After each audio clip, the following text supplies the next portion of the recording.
Our hearts beat to the city streets. We began to feel the fire. Hello everyone, I'm Shiny. Welcome back to my channel Fain Maths Classes. So ഇന്നത്തെ ക്ലാസ്സിൽ നമ്മൾ പഠിക്കുന്നത് ഇപ്പോൾ എല്ലാവർക്കും സ്കൂളിൽ classes ഒക്കെ start ആയിട്ടുണ്ട്. So അപ്പോൾ നമുക്കും ഇനി അതിനോടൊപ്പം തന്നെ പഠിച്ചു തുടങ്ങാം. അപ്പോൾ നമ്മൾ ഇന്ന് ചെയ്യുന്നത് ചാപ്റ്റർ 2 പോളിനോമിയൽസിൻ്റെ MCQ ക്വസ്റ്റ്യൻസ് ആണ് കേട്ടോ. അപ്പോൾ നമ്മുടെ ഫസ്റ്റ് ക്വസ്റ്റ്യൻ ഇതാണ്: if alpha beta are the zeros of the polynomial F of X is equal to x square plus x plus 1 then 1 by alpha plus 1 by beta is equal to. അപ്പോൾ നമ്മളെടുത്ത് പറഞ്ഞിരിക്കുന്നത് നമ്മുടെ പോളിനോമിയലായ f of X is equal to x square plus x plus 1. ഇതിൻ്റെ zeros ആണ് ആൽഫയും ബീറ്റയും എങ്കിൽ 1 ബൈ ആൽഫ പ്ലസ് 1 ബൈ ബീറ്റയുടെ വാല്യൂ കണ്ടെത്താനാണ് നമ്മളോട് പറഞ്ഞിരിക്കുന്നത്. അപ്പോൾ നമ്മളിവിടെ എന്താണ് ചെയ്യേണ്ടത്? നമ്മൾ സാധാരണ LCM ഒക്കെ കാണത്തില്ലേ, അതുപോലെ നമുക്കിതൊന്ന് എഴുതി നോക്കാം. ആൽഫ ബീറ്റ, അതിൻ്റെ LCM എന്ത് വരും? നമുക്ക് ആൽഫ ബീറ്റ എന്നായിരിക്കും വരുന്നത്. സോ അപ്പോൾ നമുക്ക് ഈ ആൽഫേനെ നമുക്ക് ആൽഫ ബീറ്റയിലോട്ട് മാറ്റണം. സോ നമ്മൾ അതിന് വേണ്ടിയിട്ട് മുകളിലും താഴെയും ബീറ്റ കൊണ്ട് മൾട്ടിപ്ലൈ ചെയ്യുന്നത്, ഇതിനെ നമ്മൾ ആൽഫ കൊണ്ട്. അപ്പോൾ നമുക്ക് എന്താ കിട്ടുന്നത്? Beta plus alpha by alpha beta. ഒന്നും കൂടി കറക്റ്റായിട്ട് എഴുതി കഴിഞ്ഞാൽ നമുക്ക് alpha plus beta by alpha beta എന്ന് കിട്ടും അല്ലേ? ഓക്കെ, അപ്പോൾ നമുക്കിതാ ഇതിൻ്റെ വാല്യൂ കണ്ടുപിടിച്ച് കഴിഞ്ഞാൽ നമ്മുടെ ക്വസ്റ്റ്യനായ 1 ബൈ ആൽഫ പ്ലസ് 1 ബൈ ബീറ്റയുടെ വാല്യൂ എന്ത് ചെയ്യും? നമുക്ക് കണ്ടെത്താനായിട്ട് പറ്റും. അപ്പോൾ നമുക്ക് ചെയ്യാം. അപ്പോൾ ഇങ്ങനെ എടുത്ത് എഴുതിയപ്പോൾ നമുക്കൊരു കാര്യം മനസ്സിലായി, നമുക്ക് സം ഓഫ് സീറോസും വേണം, പ്രോഡക്റ്റ് ഓഫ് സീറോസും വേണമെന്നുള്ളത്. അപ്പോൾ നമ്മുടെ പോളിനോമിയൽ നമ്മളെടുത്ത് എഴുതിയതിന് ശേഷം നമുക്ക് എന്ത് ചെയ്യാം? സം ഓഫ് സീറോസും കണ്ടുപിടിക്കാം, അതേപോലെ തന്നെ പ്രോഡക്റ്റ് ഓഫ് സീറോസും കണ്ടുപിടിക്കാം. ഓക്കെ, അപ്പോൾ sum of zeros alpha plus beta is equal to, നമ്മൾ പഠിക്കുന്ന ഫോർമുല എന്താണ്? Minus B by A is equal to minus B എന്ന് പറയുന്നത് എക്സിൻ്റെ കോഫിഷ്യൻറ്റ്, അതെന്താണ് 1, ബൈ എ എന്ന് പറയുന്നത് എന്താണ്? എക്സ് കാറിൻ്റെ കോഫിഷ്യൻറ്റ് 1 ഇസ് ഈക്വൽ ടു എന്ത് കിട്ടും? നമുക്ക് മൈനസ് 1. ഇനി നമുക്ക് ഇതേപോലെ എന്ത് കണ്ടുപിടിക്കാം? Product of zeros alpha beta is equal to, formula എന്താണ്? C by A. ഇവിടെ സി എന്ന് പറയുന്നത് എന്താണ്? നമ്മുടെ കോൺസ്റ്റൻറ്റ് ടേം, അതായത് 1 ബൈ എ എന്ന് പറയുന്നത് എന്താണ്? എക്സ് കാറിൻ്റെ കോഫിഷ്യൻറ്റ് 1 ഇസ് ഈക്വൽ ടു എന്താണ് ആൻസർ കിട്ടിയത്? 1. സോ നമുക്ക് ആൽഫ പ്ലസ് ബീറ്റ ഇവിടെ മൈനസ് 1ഉം കിട്ടി, ആൽഫ ബീറ്റ എന്തും കിട്ടി? 1ഉം കിട്ടി. ഇനി നമ്മളിവിടെ സബ്സ്റ്റിറ്റ്യൂട്ട് ചെയ്ത് കൊടുത്താൽ പോരെ? അതിനുവേണ്ടി നമുക്ക് കണ്ടുപിടിക്കാനുള്ള അതൊന്നും എടുത്ത് എഴുതാം. 1 by alpha plus 1 by beta. അപ്പോൾ 1 by alpha plus 1 by beta is equal to, നമുക്ക് ചെയ്തപ്പോൾ എന്താണ് കിട്ടിയത്? Alpha plus beta by alpha beta by alpha beta is equal to, alpha plus beta എന്താണ്? മൈനസ് 1 ബൈ ആൽഫ ബീറ്റ എന്താണ്? 1 is equal to എന്താണ് answer കിട്ടിയത്? Minus 1. So അപ്പോൾ നമ്മുടെ ആൻസർ ഓപ്ഷൻ ബി ആണ് കറക്റ്റ്. ഓക്കെ, നമുക്ക് നെക്സ്റ്റ് ക്വസ്റ്റ്യൻ ചെയ്യാം. If 1 zeros of the polynomial f of x is equal to k square plus 4 into x square plus 13x plus 4k is reciprocal of the other, then k is equal to, അതായത് നമ്മുടെ പോളിനോമിയലിൻ്റെ 1 0 എന്ന് പറയുന്നത് അടുത്ത സീറോയുടെ reciprocal ആണെങ്കിൽ ഇതിൽ നിന്നും കെയുടെ value കണ്ടെത്താനാണ് നമ്മളോട് പറഞ്ഞിരിക്കുന്നത്. ഓക്കെ, അപ്പം ഒരു സീറോ എന്ന് പറയുന്നത് നമുക്ക് ആൽഫ ആയിട്ട് എടുക്കാം. അപ്പോൾ ഇതിൻ്റെ റെസിപ്രോക്കലാണ് അടുത്തതെന്നാണ് പറഞ്ഞിരിക്കുന്നത്. അപ്പോൾ നമുക്ക് അതെന്ത് കിട്ടും? 1 ബൈ ആൽഫ എന്ന് കിട്ടും അല്ലേ?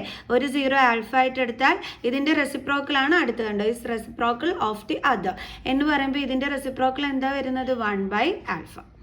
ഓക്കെ, ഇനി കെയുടെ വാല്യൂ കണ്ടുപിടിക്കാനാണ് പറഞ്ഞിരിക്കുന്നത്. അപ്പം നമ്മൾ എങ്ങനെ കണ്ടുപിടിക്കും? അപ്പം നമ്മുടെ ക്വസ്റ്റ്യൻ എന്തായിരുന്നു? K square plus 4 into X square plus 13x plus 4k. അപ്പോൾ നമുക്ക് ഇവിടുന്ന് കെയുടെ വാല്യൂ കണ്ടെത്തണം. അപ്പോൾ ഇവിടെ സം ഓഫ് സീറോസ് എടുത്തിട്ട് കാര്യമൊന്നുമില്ല അല്ലേ? നമുക്ക് പ്രോഡക്റ്റ് ഓഫ് സീറോസ് കണ്ടെത്തിയാലേ കെയുടെ വാല്യൂ കണ്ടെത്താൻ പറ്റൂ. കാരണം എന്താണ്? ഇവിടെ കോൺസ്റ്റൻറ്റ് ടേമിലും നമ്മുടെ എക്സ് സ്ക്വയറിൻ്റെ കോഫിഷ്യൻറ്റിലുമാണ് കെ ഉള്ളത്. അപ്പോൾ നമ്മൾ നേരെ എന്ത് ചെയ്താൽ മതി? പ്രോഡക്റ്റ് ഓഫ് സീറോസ് എടുത്ത് ചെയ്ത് നോക്കിയാൽ മതി. അതേസമയം നടുക്ക് കെ ഉണ്ടായിരുന്നെങ്കിൽ നമ്മൾ സം ഓഫ് സീറോസ് എടുക്കേണ്ടി വന്നേനെ. അപ്പോൾ product of zeros is equal to, formula എന്താണ്? C by A is equal to, product of zeros ഏതൊക്കെയാണ്? Alpha into 1 by alpha. Okay, ഇനി സി ബൈ എ എന്ന് പറയുമ്പോൾ സി എന്താണ്? 4k ബൈ എ എന്താണ്? എക്സ് സ്ക്വയറിൻ്റെ കോഫിഷ്യൻറ്റ്, അതെന്താണ്? K square plus 4. സോ അപ്പോൾ ഇതും ക്യാൻസൽ. അപ്പോൾ എന്താ ഉള്ളത് ഇവിടെ? 1 is equal to 4k/k² plus 4. അപ്പോൾ ഇത് എന്ത് ചെയ്യണം? Cross multiplication. അപ്പോൾ k² പ്ലസ് 4 ഇൻറ്റു 1 എന്താണ്? k² plus 4 is equal to 4k. Okay, ഇനി നമുക്ക് എങ്ങനെ എഴുതാം? k². ഈ 4kനെ ഇങ്ങോട്ട് ട്രാൻസ്പോസ് ചെയ്യുമ്പോൾ -4k. ദെൻ ഇവിടെ എന്താ ബാലൻസ് ഉള്ളത്? Plus 4 is equal to 0. Okay, ഇനി എങ്ങനെ നമുക്ക് ചെയ്യാനായിട്ട് പറ്റും? ഇത് നോക്കിക്കഴിഞ്ഞ് കഴിഞ്ഞാൽ നിങ്ങൾക്ക് ഒരു a-b² ഐഡൻറ്റിറ്റി ഫോമിലല്ലേ കിടക്കുന്നത്. അതെങ്ങനെ മിസ്സിന് മനസ്സിലായി? നമ്മുടെ ഫസ്റ്റ് ടേമും നമ്മുടെ ലാസ്റ്റ് ടേമും സ്ക്വയർ നമ്പേഴ്സാണ് വന്നിരിക്കുന്നത്. ഇവിടെയാണെങ്കിൽ നെഗറ്റീവ് സൈനും ഉണ്ട്. അപ്പോൾ അത് ഏതിനകത്ത് വരുന്നത്? a-b² ഐഡൻറ്റിറ്റിയിലാണ്. കണ്ടോ? അപ്പം നമുക്ക് ഈ ഒരു ഐഡൻറ്റിറ്റിയാണ് ഇവിടെ യൂസ് ചെയ്തിരിക്കുന്നത് എന്നുള്ളത് മനസ്സിലായി. അപ്പം നമുക്ക് എന്ത് ചെയ്യാം? ഇനി നമുക്ക് ഇവനെ ഈ ഒരു എക്സ്പാൻഡഡ് ഫോമിലോട്ടാക്കി എഴുതാം. അതായത് k² എന്ന് പറയുന്നത് എന്തിൻ്റെ സ്ക്വയർ ആണ്? കെയുടെ സ്ക്വയർ. എന്നിട്ട് ലാസ്റ്റ് ടേമാണ് മിസ് എഴുതുന്നത്. പ്ലസ് 4 എന്ന് പറയുന്നത് എന്തിൻ്റെ സ്ക്വയർ ആണ്? 2ൻ്റെ. ഇനി നമുക്ക് നടുക്ക് എന്താ ഉള്ളത്? -2ab. അപ്പോൾ -2 ഇൻറ്റു എ എന്ന് പറയുന്നത് ഇവിടെ നോക്കി വേണം എഴുതാൻ. k ഇൻറ്റു ബി എന്ന് പറയുന്നത് ഇവിടുത്തെ ബ്രാക്കറ്റിലുള്ളത്. ഓക്കെ, ഇനി എങ്ങനെ എഴുതണം? നമ്മൾ ഈ ഷോർട്ട് ഫോമിൽ a-b² ഫോമിൽ എയുടെ പ്ലേസിൽ ആരാണുള്ളത്? k മൈനസ് ബിയുടെ പ്ലേസിൽ ആരാണുള്ളത്? 4 അല്ല കേട്ടോ, ഈ 2 ആണ് ഉള്ളത്. k -2² കണ്ടോ? അതായത് നമ്മൾ ഈ ഷോർട്ട് ഫോമിലോട്ടാക്കി എഴുതുമ്പം ക്വസ്റ്റ്യനിലല്ല നമ്മൾ നോക്കേണ്ടുള്ളത്, ഇതിൽ നോക്കിയിട്ട് വേണം നമ്മൾ കറക്റ്റ് ചെയ്ത് എഴുതാൻ. ക്വസ്റ്റ്യനിൽ പോയി നോക്കിക്കഴിഞ്ഞാൽ നമ്മൾ എയുടെ പ്ലേസിൽ k കറക്റ്റായിട്ട് കൊടുക്കും, പക്ഷേ ബിയുടെ പ്ലേസിൽ നമ്മൾ 4 ആയിരിക്കും എടുത്ത് കൊടുക്കുന്നത്. അങ്ങനെ ചെയ്യരുത്. കാരണം ഇത് മൾട്ടിപ്ലൈ ചെയ്യുമ്പോൾ കിട്ടുന്ന ആൻസർ ആണ് ഇവിടെ കൊടുത്തിരിക്കുന്നത്. അപ്പോൾ നമ്മൾ ക്വസ്റ്റ്യനിൽ നോക്കിയല്ല എഴുതേണ്ടുള്ളത്. ഇവിടെയും ഇതാണ് നമ്മുടെ എ, ഇതാണ് നമ്മുടെ ബി. അപ്പോൾ ഇതിൽ നോക്കി വേണം നമ്മൾ ചെയ്യാനായിട്ട് കേട്ടോ. അപ്പോൾ നമുക്ക് k -2² കിട്ടി. ഇതിനെ നമുക്ക് k -2 ഇൻറ്റു k -2 എന്ന് എഴുതാമല്ലോ അല്ലേ? ഇപ്പോൾ നമുക്ക് 2 ഫാക്ടേഴ്സ് കിട്ടി. ഇനി നമുക്ക് ആ 2 ഫാക്ടേഴ്സിനെ k -2 is equal to നമുക്ക് എന്തെന്നും പറഞ്ഞെടുക്കാം? 0 എന്നും പറഞ്ഞെടുക്കാം. അപ്പോൾ കെയുടെ വാല്യൂ എന്തായിരിക്കും കിട്ടുന്നത്? 2. ഇവിടെ നമുക്ക് കെയുടെ വാല്യൂ എന്ത് തന്നെയാണ്? 2. അപ്പോൾ നമ്മുടെ കെയുടെ വാല്യൂ എന്താണ് ശരിക്കും പറഞ്ഞു കഴിഞ്ഞാൽ? 2. കണ്ടോ? കാരണം നമുക്ക് 2 ഫാക്ടേഴ്സ് കിട്ടിക്കഴിഞ്ഞാൽ അത് ഈക്വൽ ടു 0 എന്നും പറഞ്ഞാലേ എടുക്കുന്നത്. എന്നിട്ടല്ലേ നമ്മൾ കെയുടെ വാല്യൂ കണ്ടെത്തുന്നത്. രണ്ടിടത്തും 2 തന്നെയാണ്. അതിൻ്റെ അർത്ഥം കെയുടെ വാല്യൂ എന്താണ്? 2. ഇനി നെക്സ്റ്റ് ക്വസ്റ്റ്യൻ എന്താണ്? If alpha beta are the zeros of the polynomial f of x is equal to x² minus p into x plus 1 minus c, then alpha plus 1 into beta plus 1 is. എങ്ങനെയായിരിക്കും അത് ചെയ്യേണ്ടത് നമുക്ക് നോക്കാം. Exercise questions miss നേരത്തെ upload ചെയ്തിട്ടുള്ളത് കൊണ്ടാണ് കേട്ടോ miss MCQ questions ചെയ്യുന്നത്. അപ്പോൾ നമുക്കിത് എന്താണെന്നുള്ളത് നോക്കാം. അപ്പോൾ ഇവിടെ നമ്മളോട് alpha plus 1 into beta plus 1 ആണ് കണ്ടുപിടിക്കാനായിട്ട് പറഞ്ഞിരിക്കുന്നത്. അപ്പോൾ നമ്മുടെ പോളിനോമിയൽ എന്ന് പറയുന്നത് എന്താണ്? f of x is equal to x² minus p into x plus 1 പിന്നെ എന്താണ്? Minus C. ഓക്കെ, ഇതാണ് നമ്മുടെ പോളിനോമിയൽ. കണ്ടുപിടിക്കാൻ പറഞ്ഞിരിക്കുന്നത് alpha plus 1 into beta plus 1. Okay, നമുക്കിതാ ഇതിനെ ഒന്ന് സോൾവ് ചെയ്യാം. അതായത് ആൽഫ കൊണ്ട് നമ്മൾ സെക്കൻഡ് ബ്രാക്കറ്റിനെ കംപ്ലീറ്റ് ആയിട്ട് മൾട്ടിപ്ലൈ ചെയ്യണം. അതേപോലെ തന്നെ പ്ലസ് 1 കൊണ്ട് നമ്മൾ സെക്കൻഡ് ബ്രാക്കറ്റിനെ കംപ്ലീറ്റ് ആയിട്ട് മൾട്ടിപ്ലൈ ചെയ്യണം. ഇനി ആൽഫ ഇൻറ്റു ബീറ്റ എന്താണ്? Alpha beta plus alpha into 1 എന്താണ്? ആൽഫ പ്ലസ് 1 ഇൻറ്റു ബീറ്റ എന്ന് പറഞ്ഞാൽ ബീറ്റ പ്ലസ് 1 ഇൻറ്റു 1 എന്താണ്? 1. സോ ഇസ് ഈക്വൽ ടു നമുക്ക് ഇപ്പോൾ എന്താണ് കിട്ടിയത്? Alpha beta beta plus 1.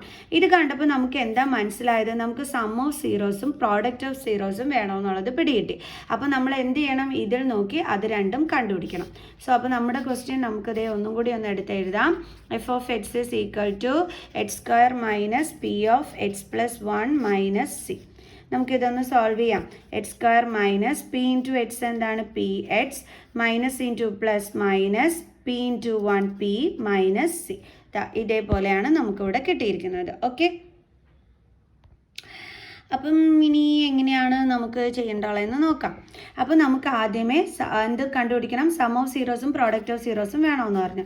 അപ്പോൾ നമുക്ക് സം ഓഫ് സീറോസ് കണ്ടുപിടിക്കാൻ formula minus B by A C equal to minus B എന്ന് പറയുന്നത് എക്സിൻ്റെ കോഫിഷ്യൻറ്റ്. അതെന്താണ്? Minus B. ഈ മൈനസ് നമ്മുടെ ഫോർമുലയിലുള്ളത് കേട്ടോ. ഡിവൈഡഡ് ബൈ എ എന്ന് പറയുമ്പോൾ എക്സ് സ്ക്വയറിൻ്റെ coefficient 1 is equal to minus into minus എന്താണ് പ്ലസ് പി ബൈ 1 എന്ന് വെച്ചാൽ എന്താ ആൻസർ പി. അപ്പോൾ നമുക്ക് ആൽഫ പ്ലസ് ബീറ്റ കിട്ടി. ഇനി നമുക്ക് ആൽഫ ബീറ്റ അതായത് പ്രോഡക്റ്റ് ഓഫ് സീറോസ് കണ്ടുപിടിക്കാനുള്ള ഫോർമുല എന്താണ് സി ബൈ എ. ഇവിടെ സി എന്ന് പറയുന്നത് നമ്മുടെ കോൺസ്റ്റൻറ്റ് ടേം ആണ്.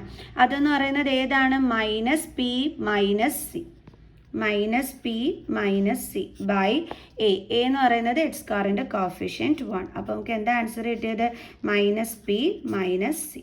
ഓക്കെ, ഇനി നമുക്കിവിടെ അത് സബ്സ്റ്റിറ്റ്യൂട്ട് ചെയ്ത് കൊടുക്കാം. ആൽഫ ബീറ്റ എന്താണ് minus P minus C plus alpha plus beta അവിടെ പോയി അതെന്താണ് പി. പിന്നെന്തുണ്ട് ഇവിടെ പ്ലസ് 1. ഈ മൈനസ് പിയും ഈ പ്ലസ് പിയും എന്താവും കട്ടായി പോകും. ബാലൻസ് എന്താ ഉള്ളത് മൈനസ് സി പ്ലസ് 1. ഇത് കുറച്ചും കൂടി കറക്റ്റായിട്ട് എഴുതിയാൽ എന്ത് വരും 1 മൈനസ് സി. അപ്പോൾ ഇത് നമ്മുടെ ഓപ്ഷനിലുണ്ടോ എന്ന് നോക്കാം. ദാ കിടക്കുന്നു. അപ്പോൾ ഇതാണ് നമ്മുടെ കറക്റ്റ് ആൻസർ. ഇനി നമുക്ക് നെക്സ്റ്റ് ക്വസ്റ്റ്യൻ ചെയ്യാം. അപ്പോൾ അടുത്ത ക്വസ്റ്റ്യൻ ഇതാണ്. If one root of the polynomial F of X is equal to 3x square plus 13x plus K is reciprocal of the other than the value of K. ഇത് നേരത്തെ ചെയ്തപടി ഉള്ള question തന്നെയാണ് കേട്ടോ. അതായത് ഒരു സീറോ നമ്മൾ one root എന്ന് പറഞ്ഞാലും സീറോ എന്ന് പറഞ്ഞാലും ഒന്ന് തന്നെയാണ്. അപ്പോൾ ഒരെണ്ണം ആൽഫ ആണെന്നുണ്ടെങ്കിൽ അടുത്തത് ഇതിൻ്റെ റെസിപ്രോക്കൽ എന്നാണ് പറഞ്ഞിരിക്കുന്നത്. അപ്പോൾ ഇതിൻ്റെ റെസിപ്രോക്കൽ എന്ന് പറയുമ്പോൾ 1/ആൽഫ. സോ നമ്മളെടുത്ത് കെയുടെ വാല്യൂ കണ്ടെത്താനാണ് പറഞ്ഞിരിക്കുന്നത്. നമ്മുടെ question 3x square plus 13x plus K ആണ്. അപ്പോൾ കെയുടെ വാല്യൂ എങ്ങനെയാണ് ചെയ്യുന്നത് നോക്കാം. ഇവിടെ ഇത് ലാസ്റ്റ് കിടക്കുന്നതുകൊണ്ട് നമുക്ക് പ്രോഡക്റ്റ് ഓഫ് സീറോസ് മാത്രം കണ്ടുപിടിച്ചാൽ മതി. അപ്പോൾ നമുക്ക് എന്ത് കണ്ടുപിടിക്കാൻ പറ്റും കെയുടെ വാല്യൂ കണ്ടുപിടിക്കാൻ പറ്റും. നമ്മുടെ സീറോസ് ഏതൊക്കെയാണ് ആൽഫയും 1/ആൽഫ. അപ്പോൾ ആൽഫ ഇൻറ്റു 1/ആൽഫ സീക്വൽ ടു പ്രോഡക്റ്റ് ഓഫ് സീറോസിൻ്റെ ഫോർമുല എന്താണ് C by a. So alpha into 1/ആൽഫ ഇസ് ഈക്വൽ ടു സി എന്താണ് ഇവിടെ കെ ബൈ എ എന്താണ് എക്സ് സ്ക്വയറിൻ്റെ കോഫിഷ്യൻറ്റ് 3. അപ്പോൾ ഇതും ക്യാൻസൽഡ്. അപ്പോൾ 1 is equal to k by 3 cross multiplication 1 into 3 എന്താണ് 3 ഇസ് ഈക്വൽ ടു കെ. അപ്പോൾ കെയുടെ വാല്യൂ എന്താണ് ഇവിടെ 3. സോ അപ്പോൾ നമ്മുടെ ആൻസർ എന്താണ് 3. Next question, if 1 0 of the quadratic polynomial x square plus 3x plus k is 2 then the value of k is. അപ്പം X square plus 3x plus K അതിൻ്റെ ഒരു സീറോ എന്ന് പറയുന്നത് 2 എന്നാണ് പറഞ്ഞിരിക്കുന്നത്. എന്നിട്ട് കെയുടെ വാല്യൂ കണ്ടെത്താനാണ് പറഞ്ഞിരിക്കുന്നത്. അപ്പോൾ നമ്മൾ എന്ത് ചെയ്യണം എക്സിൻ്റെ പ്ലേസിലെല്ലാം 2 എടുത്ത് ഇട്ട് കൊടുക്കണം. ഓക്കെ, അപ്പം 2 square plus 3 into 2 plus K is equal to എന്താണ് 0. ഓക്കെ, അപ്പോൾ നമ്മുടെ ക്വസ്റ്റ്യൻ ഇസ് ഈക്വൽ ടു 0 എന്നും പറഞ്ഞ് നമ്മൾ എടുത്തോണം. എന്നിട്ട് ഒരു 0 തരികയാണെങ്കിൽ അത് എക്സിൻ്റെ വാല്യൂ ആണ്, അതെടുത്ത് എഴുതിയും വെച്ചോണം. അപ്പോൾ 4 plus 6 plus K is equal to 0, 10 plus K is equal to 0, K is equal to 0 plus 10 ഇപ്പുറം കൊണ്ടുവരുമ്പോൾ -10, ദെൻ കെയുടെ വാല്യൂ എന്താണ് -10. ഓക്കെ, അപ്പോൾ നമ്മുടെ ആൻസർ എന്താണ് -10. അപ്പോൾ എല്ലാവർക്കും മനസ്സിലായല്ലോ ഇന്നത്തെ MCQ ക്വസ്റ്റ്യൻസ്. അപ്പോൾ ഇതുപോലെയുള്ള സെക്കൻഡ് ചാപ്റ്ററിൻ്റെ MCQ ക്വസ്റ്റ്യൻസ് ഒക്കെ ആയിട്ട് നമുക്ക് ഇനിയും കാണാം കേട്ടോ. അപ്പോൾ എൻ്റെ ചാനൽ കാണുന്നവർ സബ്സ്ക്രൈബ് ചെയ്യാനും ലൈക്ക് ചെയ്യാനും കമൻറ്റ് ചെയ്യാനും മാക്സിമം ഷെയർ ചെയ്ത് സപ്പോർട്ട് ചെയ്യാനും മറന്നു പോകരുത്. സോ നെക്സ്റ്റ് വീഡിയോ ആയിട്ട് കാണുന്നത് വരെ ബൈ ബൈ.